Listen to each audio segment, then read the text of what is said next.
Salt-n-Pepa or TLC first? It's up to you. It's your season. Scared as I am, it's your season. It is my season. Speaking of my season, welcome back to Rated Radio with your hosts, Lexi Ray and S-Dub. Shit's going on outside, man. I hope the world's not ending out there. Trump's been arrested. Oh, Lord. If you're new here, we're about to rate something the kids are listening to these days before we get into the artist matchup you came for. And we're going to do some storytelling in the middle to keep things interesting. So be sure to like and subscribe and give a 5-star rating. Basically, let us know how we're making your day less dull. With that, Shane, what Billboard hit were we dumb enough to listen to? That would be Water by Tyla. Am I right? Yes, you are right. You got my paper, so yes, I'm trying to hand it to you. We both got short arms. Yeah. Or you just have a long table. Yes, it was Water by Tyla. What did you think? Now, this may be a bit ballsy, but is Tyla Rihanna's successor? Because I swear I heard a ghost with this one. Tyla's cool and fluid-like vocals soothe and relax you into a sexy fever dream. While a little repetitive, I'm curious to see what else she has to offer. 4 stars. Could you come to this song? Probably. I was trying to get the cringe reaction. It didn't happen. Nope, probably. Did you ask me what I thought? I'm just supposed to talk? Okay. Yeah, no.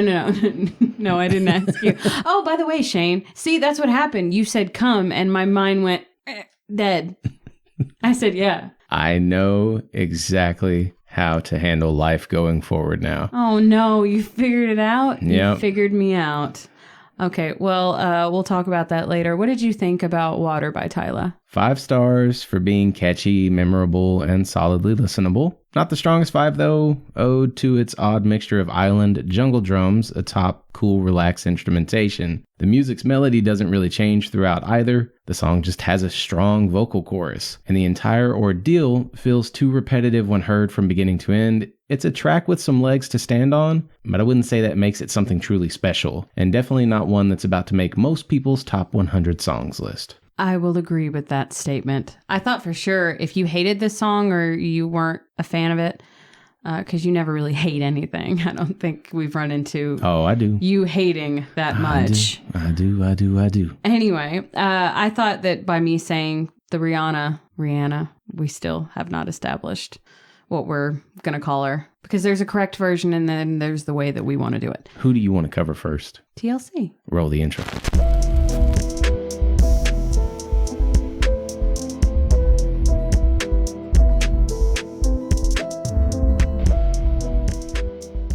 Why you seem so mad? You make me want to throw a mic at you sometimes. Because I'm move the... You're moving it along. You're not letting me cook, man. Let me cook. Anyway, moving on to our first artist was TLC. The first album that we're covering is Oooooooohhh on the TLC Tip from 1992. This was my bottom album. Middle. I gave it 2 5s out of 15 tracks. 5. My top track was Bad by Myself. Baby, baby, baby. Mm-hmm. And my bottom track was His Story. Intermission 2.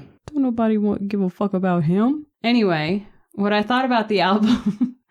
This first contribution from TLC is quick, fun, unhinged, and a little bit unpolished. The inspirations for this one are reminiscent of a couple different other artists, like Digital Underground, Criss Cross, Janet Jackson, and even Salt-n-Pepa. This 90s hip-hop is bright, young, and sits on the cusp that a lot of artists like these were transitioning to at the time. TLC helped lay the groundwork for other artists to have an easy transition by doing it first. In spite of the many muddy samples, pointless skits, odd vocal moments, using a foundation paved by Salt-n-Pepa, and ham-handed attempts at lyricism greater than most of rap's vapidity, I still end up digging this LP the same as I did as an 8-year-old with a cassette player. Left Eye's production skill serves as an ideal middle ground between Dupree and Babyface, and there are a few more hit-worthy tracks here than what you may have heard on the radio in the 90s. Moving on to CrazySexyCool from 1994. This was my middle album. Top. I gave it 3 5s out of 16 tracks. 7. My top track was Creep. Red Light Special. That one was up there for me. I was torn between Creep and Red Light Special. And my bottom track was any of the interludes. Too damn many. Specifically for me, Intermission Lude. Yeah. That one. Yeah. I don't think I liked the one where the guy was talking. Oh, Busta? No, the Busta one. No, I actually liked the Busta one. I think that interlude ended up getting like a 3 because it kind of served a purpose because of the inclusion of Busta and kind of did his own thing with it. So I was like, yeah, I can see it being here. But the whole talking and the whatever you just said. Yeah, it just didn't serve a purpose for me. This 90s oversexed R&B album has some hits, but I am saddened to say that the Janet Jackson-esque direction bores me. Everything I've heard about this album led me to believe that it would be a stronger contender, but sadly, I was disappointed. Now, that's not to say that these ladies aren't talented. I just expected more from these R&B powerhouses. This disc is mostly a stronger musical iteration of their debut, with the extremely, extremely noteworthy exception of Left Eyes being relegated to a third wheel position. Makes sense, you know? She was going through some shit. She was. She couldn't be responsible at this time. I love that the group leans heavier into their R&B strengths, but hate that one member falls by the wayside as a result. There's also not enough to be heard here beyond the hits. I can't believe I'm saying this because you see this album cover your whole life. Overrated in its totality. I agree. I expected more because I had never sat down with this album before. I expected a lot more because when you think of TLC, when anything pops up, CrazySexyCool. Yeah, that's the album. Yeah. That is the album that they are known for. Moving on to our last album that we covered by TLC, it's FanMail from 1999. This was my top album. Bottom. I love that we were the same ages. You were, how old would you have? We were roughly the same age. Oh, I see what you're saying. Yeah. Your top album was at a certain age, and my top album fell at that same certain age. So it's like the Ooh on the TLC Tip is your nostalgia album, and the FanMail is probably mine. Yeah. So I think that reads here, and it definitely tracks. I gave it 8 5s out of 17 tracks. 7. And my top track was Come On Down. I'm torn between the mostly old school feeling I'm good at being bad and I Miss You So Much. That one really shows they really slowed it down, right? They really slowed it down. They focused on their vocals a little bit more, left out a little bit more of the rap element and added more of a singing element to it. So it was a refreshing song. Babyface for the win. Just all over the 90s. Yeah. Anyway, go ahead. My bottom track was the Whispering Playa interlude. I would have had to go with the Vice or the Vic E, however you want to call it, interpretation interlude. Yeah, interludes. Who knew that we would both pick them? I say that with irony. This darker and larger and even more diverse contribution comes with a pierced belly button and a thigh-high boot. They seem more powerful here. It could have had something to do with the outcome of the money situation at the time, but who really cares, because this is good music. One thing that I kind of freaked out when I found out, so Waterfalls is on this album. I think we both know that by now. It's not. Yes, it is. No, it's not. It's on CrazySexyCool. My bad. I put the note in the wrong place. I should have said it on the last album. So that kind of sucks, but I'm saying it now. On Waterfalls, CeeLo Green did the backup harmonies. Okay. And I went back and I listened to it. You can hear it. Nice. So I was like, what the fuck? This dude's been floating around here even before Gnarls Barkley. He's been out here doing shit in the music community for a while. Even before Gnarls Barkley, he had a solo career. And before that, he was on Outkast's label as a member of Goody Mob. That's right. And we talked about it. But I'm just like, he's been fucking busy. I'm beginning to realize that CeeLo's kind of like a Pharrell. Like, dude's been around forever. He's been doing shit forever. He's better than Pharrell. I mean, I'm not going to disagree with you, but we're talking about TLC. Come on. You didn't say what you thought about the album. I didn't know if you were done. No. So, Shane, what did you think about FanMail? I will praise this album for its skill with vocal harmony, genre blending, fewer skits than prior releases, and both solid production and songwriting. Hopefully I'm treating it fairly as well, since, as you can probably tell by all this front loading, I rarely listen to these tracks willingly. It's all just a bit too pop and trite club for me, seemingly as related to Britney Spears as it is to where TLC began their career. I also have a lot of nostalgia for this album. My sisters loved this disc. That tracks. And I also happen to think, because of the fewer skits, it may also be their their most even album. You know, you're going to do much less changing the tracks on this one. Couple facts about TLC. Their first appearance as a trio was on Yo MTV Raps in 1992. And they even went by another name, actually 2 other names. They went by TLC Ski and Second Nature. Lisa Left Eye Lopez was actually a trained pianist and would often play when they were touring. She put that somewhere in their set.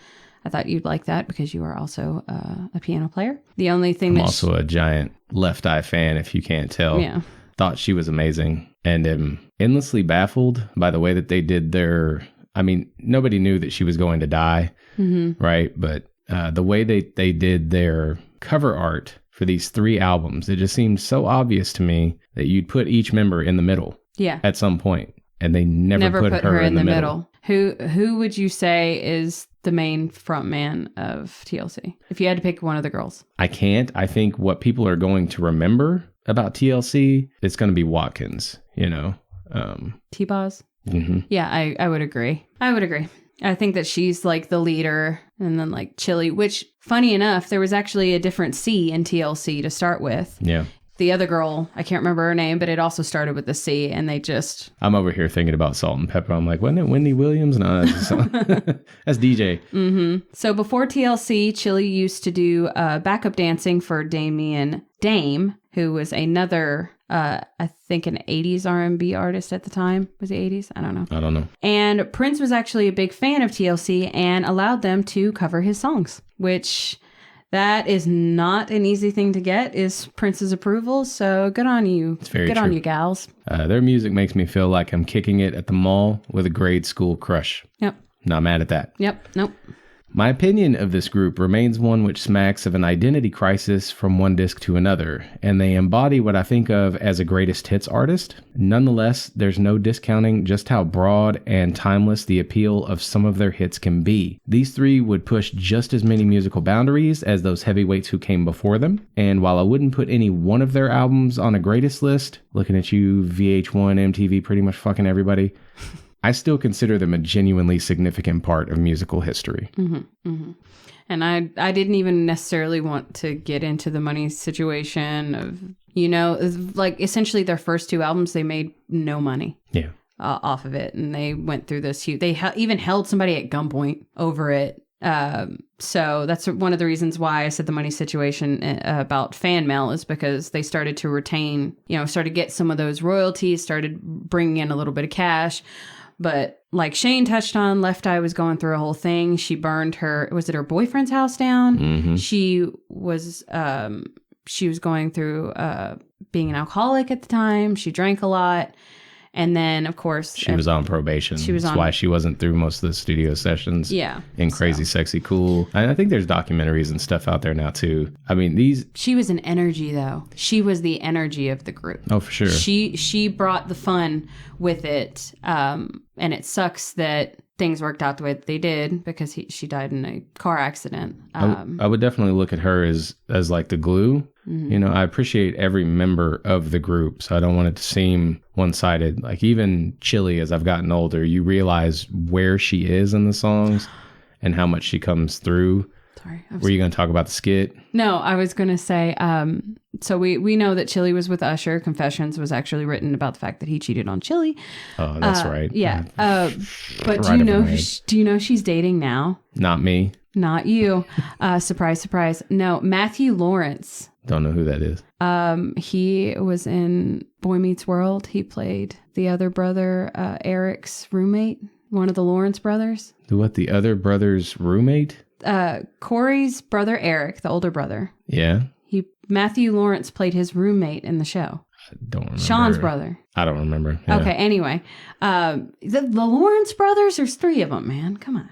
I think of Boy Meets World, like early Boy Meets World, not... Oh, no, he came during the college years. And actually, that's not true either. If I showed you a picture, you'd be like, oh, yeah, I know that guy. Because Topanga... Yeah, you were thirsting after Topanga in those high school years. And college, because she plumped up a little bit. Yeah, no. Yeah. Topanga. She's hot. I really would clarify, too, that I said greatest hits group for this group, but I think mostly that's owed to... I mean, I haven't heard, what's been released as of late. Yeah. But I don't think they didn't have more material than, I do have respect for them because they never replace Left Eye. Yeah. No. I do think that by them sticking by that, they honored her in a big way. These three were genuine friends. Mm-hmm. You could tell they came through it together, and they also did a lot of stuff I don't feel that people have given them credit for, like all of their charity work, their outreach, that sort of stuff. I mean, even Left Eye, she died while essentially driving to or from her charity ventures, like it's while they were filming the documentary about it, which is crazy that they have video evidence in the car when the accident occurred. Anyway, this is going to bring me down if we start keep going through this. That was TLC, right? So shall we roll the intro? Yeah, let's take a break. We definitely need a break. My God.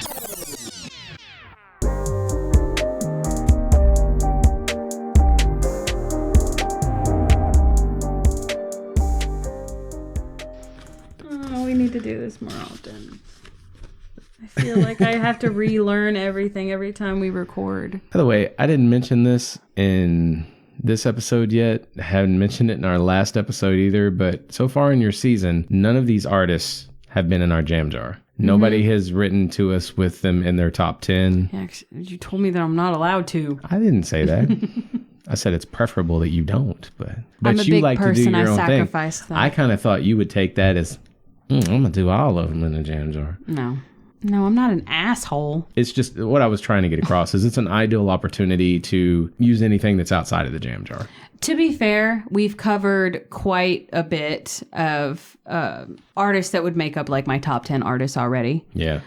Just because I get to pick the artists this season doesn't mean that all of the artists that we're covering would have been in my top 20, especially because I picked one of these artists. I did not pick both of these artists necessarily because they were already pre-matched. Yeah. So I really wanted to cover TLC. TLC just happened to be up against Salt-n-Pepa, so that worked out, made sense to me. I went with it. The hard thing about the podcast is it is a lot of work, but at the same time, I still don't feel like, one, we haven't done our audience a fair shake. I mean, there are people who put stuff in the jam jar. We ain't even drawn their names yet. I know. Like any of their top 10 artists. And then as far as like my top 50, 100 artists, I still don't feel like we've covered half of that. Mm-hmm. There's a lot more to go. There damn sure is. We're going to be doing this when we're 80. Anyway, you picked a playlist called Makeout Songs. Yes, because in the past we have covered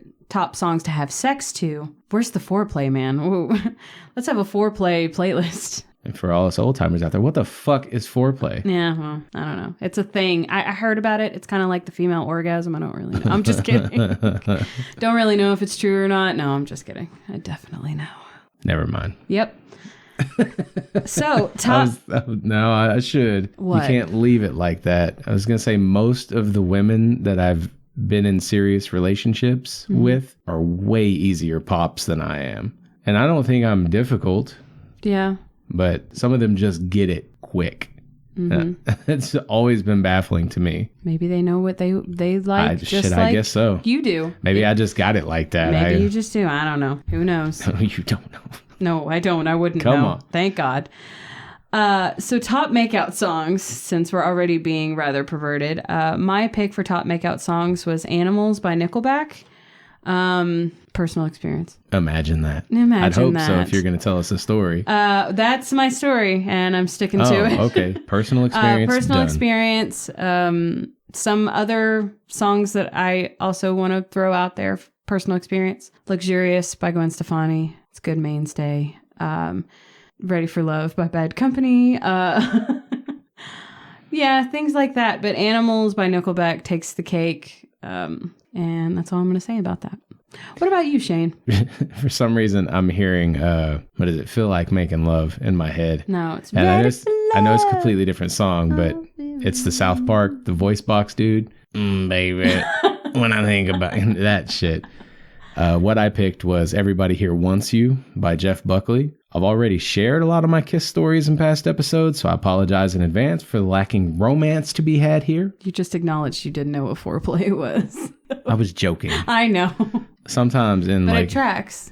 And with that statement. Relationships, like the longer you go, sometimes it does feel like you don't. I mean, even there are people in the world who just don't like it. Who the fuck are you talking to? They I've don't been with want somebody for foreplay. 18 years. Do you really think we're doing foreplay every time? No. Yeah. No. But you like to pretend, and I'm trying not to pretend. That I know what foreplay is? It's called the female orgasm, okay? I'm fucking with you. I clearly know. Lima's talking about lighting candles and shit to masturbate. Some people. I mean, yeah. I'm not excluding any person in our audience that may or may not do that. Just saying. Sometimes. I'm including them. Okay. Are you going to let me finish? Yes, I'm going to let you finish. Beyonce had one of the greatest albums of all time. Okay, I had to. I'm sorry. Swifties, please like this episode. I once had a friend of the female persuasion who would kick it solo with me, drinking, getting high, and watching space documentaries. You married her? No. No, actually. Just kidding. It was oddly innocent until it wasn't. I'd never gotten physical with her because she had this weird fascination with sustained pressure, which I was frankly afraid I wouldn't get right. I didn't even really know what she meant sometimes. Anyway, but things eventually happened as things eventually do. And it was amazing since she was much more go with the natural flow than I'd anticipated. This song wasn't playing when shit went down, but I was so stoned that I heard it in my head throughout. So ever since, this song has been a staple in my more physical playlists. Okay, that's enough about that. Let's move on to Salt-n-Pepa.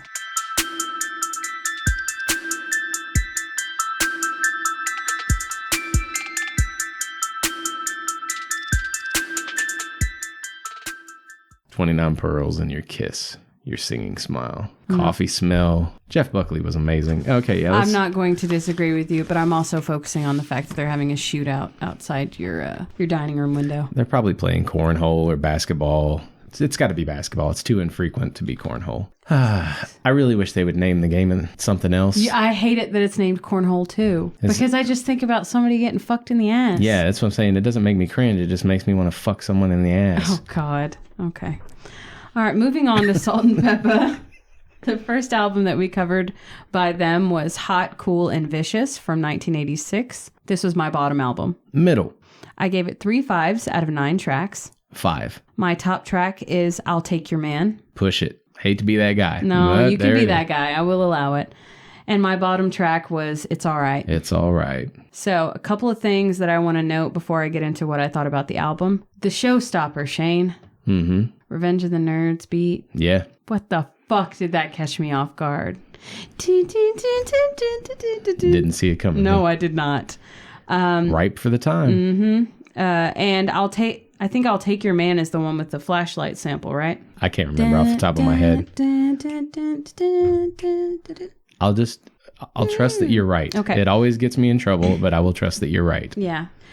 Don't worry. At the end of the season, you'll give me a recap. Stay tuned for the finale's corrections. Salt-n-Pepa know a good 80s beat when they hear it, because some of their songs bump. This 80s hip-hop is not as fast as what I'm used to in the realm of hip-hop, but it ain't bad. They even pay homage to the songs before them by sampling. But I'll let you find those hidden Easter eggs. The girls' rapping styles and voice is preferred and pleasant for any listen. It's mind-blowing to consider that this came out years ahead of Sir Mix-a-Lot's Swass album, but manages sounding crisper and more full of b-boy style hip-hop energy, with a heavy focus on bars, allowing the DJ to showcase her mixing skills for most of the hook space. The only thing wrong with this super listenable disc is that the flows can be too samey sometimes. However, that's par for the course of the era. This was well and clearly ahead of its time. Agreed. Oh my God. I quit. Sometimes I wish I could keep stuff in that gets cut. Yep. Or like I had like a little dumpster where I put the little cut clips, and it was the bloopers. Maybe we'll do that one day. The Rayburn Supercut. Mm-hmm. Oh God. Next up by Very Necessary. I don't ever want that to happen. It won't. Will be so embarrassed. It won't. Good. Ain't nobody got time for that. Ain't nobody got time for that.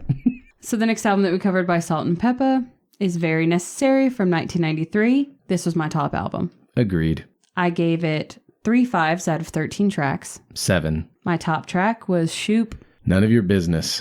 That's a good one too. And my bottom track was Sexy Noises Turn Me On. Surprise, surprise. Nope. I've Got AIDS was worse. But Shane, I couldn't give it a complete 0 because it's a positive message. I couldn't do it. I thought about it. The theater kid in her. It is. It's a good message. Anyway, here the 3 ladies of Salt-n-Pepa, and yes, it's 3, have grown up a bit, and so has their sound. They focus more on their sexuality with their song context, and they ooze it with confidence. More faster paced, but can be a tad repetitive. But that's just me nitpicking.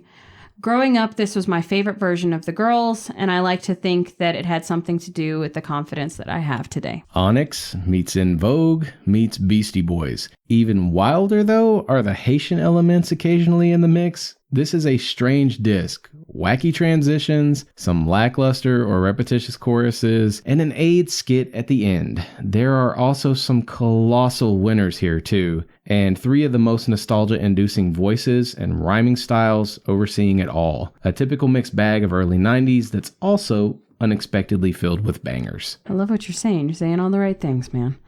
Moving on. As I do. Moving on to the next album that we covered by Salt-n-Pepa. It's brand new from 1997. This was my middle album. Bottom. I gave it 3 5s out of 13 tracks. 0. Wow.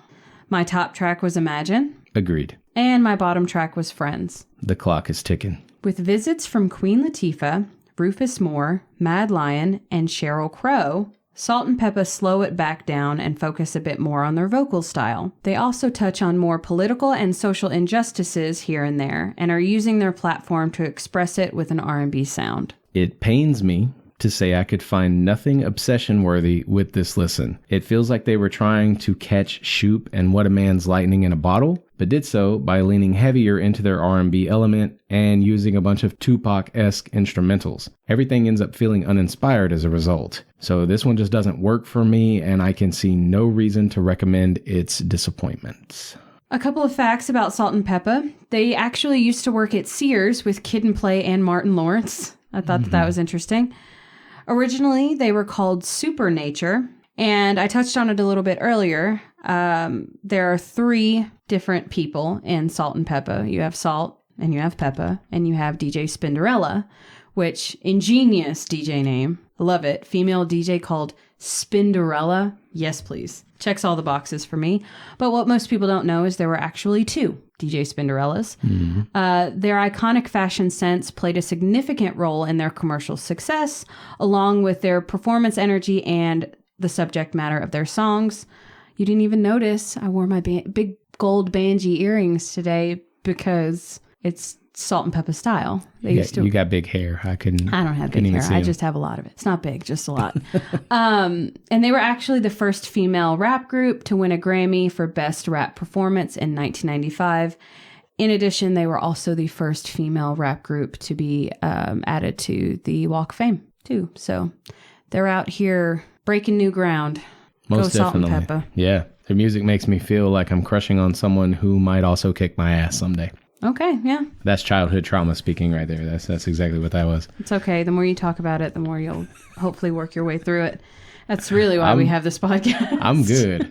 I like my childhood trauma. You're leaning into it now? I'm not trying to let it go. The rest of y'all out there healing and whatever. No, I like the way I live. I like to stew in my own trauma. I'm bleeding and it's tasty, y'all. What can I say?